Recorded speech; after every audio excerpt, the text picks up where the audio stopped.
आपका स्वागत है हमारे गोस्ट आवर चैनल में।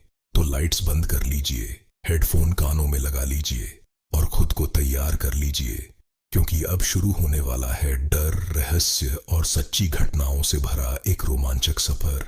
लेकिन इस सफर पर निकलने से पहले एक छोटी सी गुजारिश है। अगर आपको डरावनी और रहस्यमयी कहानियां पसंद हैं तो चैनल को अभी सब्सक्राइब कर लीजिए। चलिए अब शुरू करते हैं आज की कहानी। रात के करीब 2:13 बजे थे। बाहर तेज बारिश हो रही थी और पहाड़ों में बिजली बार बार चमक रही थी। उस रात मुझे बिल्कुल भी नींद नहीं आ रही थी। मैं अपने कमरे में अकेला बैठा फोन चला रहा था। तभी ऊपर तीसरी मंजिल से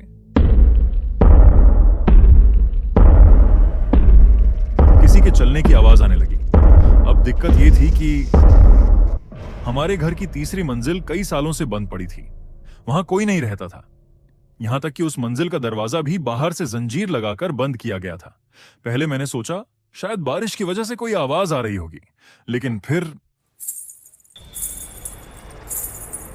इस बार आवाज बिल्कुल साफ आई। ऐसा लग रहा था जैसे कोई नंगे पैर धीरे धीरे चल रहा हो। मैंने अपने छोटे भाई को उठाया। उसने कहा, भाई फिर से वही आवाज आ रही है क्या? उसकी ये बात सुनकर मेरे शरीर में ठंड दौड़ गई। मैंने पूछा, मतलब तुझे पहले भी सुनाई दी है? उसने धीरे से सिर हिलाया और बोला, हर रात 2 बजे के बाद कोई ऊपर चलता है। उस रात हम दोनों डरते डरते सीढ़ियों के पास पहुंचे। ऊपर पूरा अंधेरा था, बस बारिश की हल्की आवाज और लकड़ी की पुरानी सीढ़ियों की चरमराहट। मैंने मोबाइल की फ्लैशलाइट ऑन की और जैसे ही ऊपर रोशनी डाली, 1 सेकंड के लिए मुझे ऐसा लगा जैसे सीढ़ियों के आखिरी कोने पर कोई खड़ा है, सफेद कपड़ों में, लंबे बाल। लेकिन अगले ही पल वो गायब हो गया। मेरा भाई वहीं डर के मारे रुक गया। उसने मेरा हाथ पकड़ा और बोला, महिला आवाज, बहुत धीमी फुसफुसाहट, ऊपर मत जाओ। मैंने पीछे मुड़कर देखा, लेकिन वहां कोई नहीं था। आवाज बिल्कुल मेरे कान के पास से आई थी। अब मेरा दिल बहुत तेज धड़क रहा था, लेकिन पता नहीं क्यों ऐसा लग रहा था जैसे कोई मुझे ऊपर बुला रहा हो।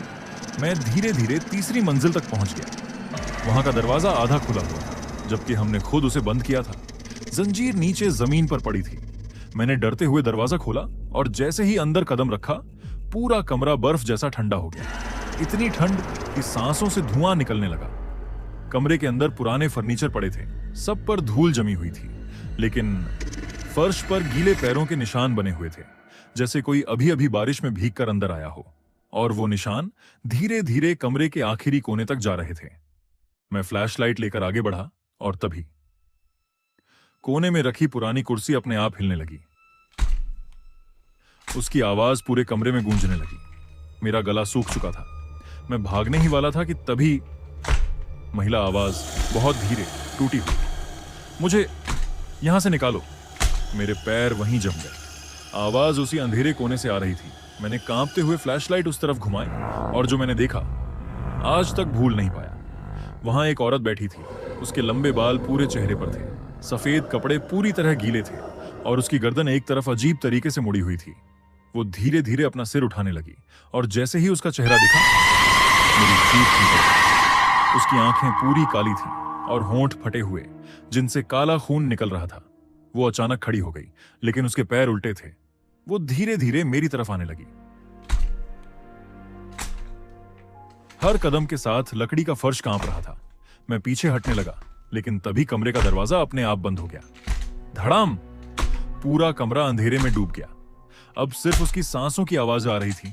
मेरे बिल्कुल पास से महिला आवाज, बहुत पास से, तुम मुझे छोड़कर क्यों चले गए? अचानक किसी ने मेरे कंधे पर हाथ रखा। हाथ बर्फ से भी ज्यादा ठंडा था। मैंने डरते डरते पीछे देखा और वही औरत मेरे ठीक पीछे खड़ी थी। उसका चेहरा मेरे चेहरे से बस कुछ इंच दूर था और फिर उसने मुस्कुराना शुरू किया। धीरे धीरे उसकी मुस्कान इतनी बड़ी हो गई कि उसके होंठ फटने लगे। अगले ही पल मैं बेहोश हो गया। सुबह मेरी आंख नीचे हॉल में खुली। पूरा परिवार मेरे आसपास खड़ा था। उन्होंने बताया कि मैं तीसरी मंजिल की सीढ़ियों पर बेहोश पड़ा मिला था, लेकिन सबसे डरावनी बात, मेरे कंधे पर उंगलियों के निशान थे, काले निशान, जैसे किसी ने बहुत जोर से पकड़ रखा हो। उस दिन के बाद हमने वो घर हमेशा के लिए छोड़ दिया, लेकिन आज भी कभी कभी रात के 2:13 पर मेरे फोन पर एक अननोन नंबर से कॉल आता है और कॉल उठाते ही बस एक आवाज सुनाई देती है। महिला आवाज, टूटी हुई धीमी हंसी। वापस आ जाओ। अगर मेरी कहानियां आपको सच में पसंद आती हैं तो प्लीज मेरे चैनल को सब्सक्राइब कर लो। आपका एक सब्सक्राइब मुझे और भी डरावनी और असली हॉरर स्टोरीज लाने की हिम्मत देता है। लाइक, कमेंट और सब्सक्राइब करना मत भूलना। क्या पता अगली कहानी आपके शहर की हो।